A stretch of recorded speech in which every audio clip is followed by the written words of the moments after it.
Hello বন্ধুরা, তোমরা সবাই কেমন আছো? আশা করি ভালো আছো, আর আমিও খুব ভালো আছি।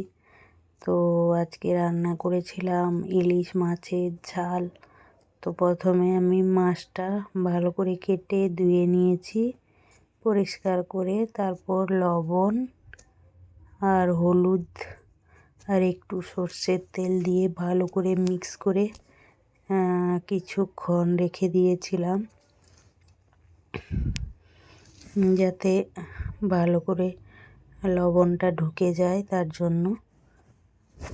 তো দেখো, আমি ভালো করে মিক্স করে রেখে দিয়েছি। তারপর সর্ষে, সাদা কালো দুটো সর্ষে আর কাঁচা লঙ্কা, পোস্ত, হলুদ আর লবণ একসঙ্গে পেস্ট করে নিয়েছি। তারপর তেলের মধ্যে কাঁচা লঙ্কা, কালো জিরে ফোড়ন দিয়ে, তারপর একটু হলুদ গুঁড়ো আর একটু লঙ্কার গুঁড়ো দিয়ে ভালো করে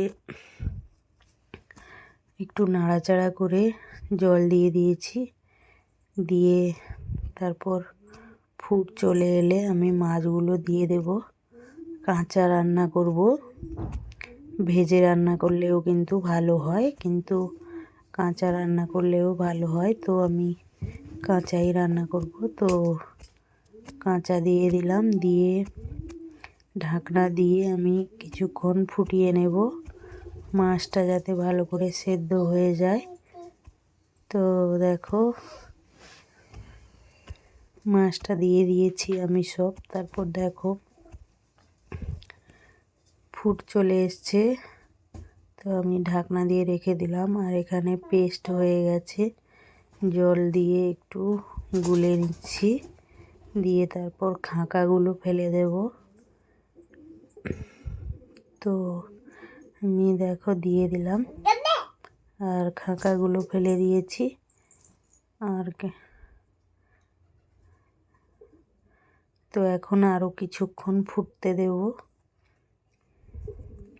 তো দেখো, ঢাকনা দিয়ে দিয়ে আমি রান্নাটা করে নিচ্ছি, একবার নাড়াচাড়া করে দিচ্ছি যাতে মাছটা ভালো করে সেদ্ধ হয়ে যায় আর তরকারিটা ভালোভাবে হয়ে যায়। তো দেখো, কিছু কাঁচা লঙ্কা দিয়ে দিলাম।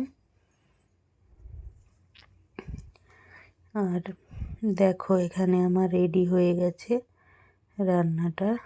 তো কীরকম হয়েছে কমেন্ট করে জানাবে। আর ইলিশ মাছের তেলকে আলু, বেগুন, পেঁয়াজ, কাঁচা লঙ্কা দিয়ে ফোড়ন দিয়ে চচ্চড়ি করছিলাম। তো এই ছিল দুপুরবেলার মেনু। সবাই ভালো থাকবে, সুস্থ থাকবে। টাটা সবাইকে।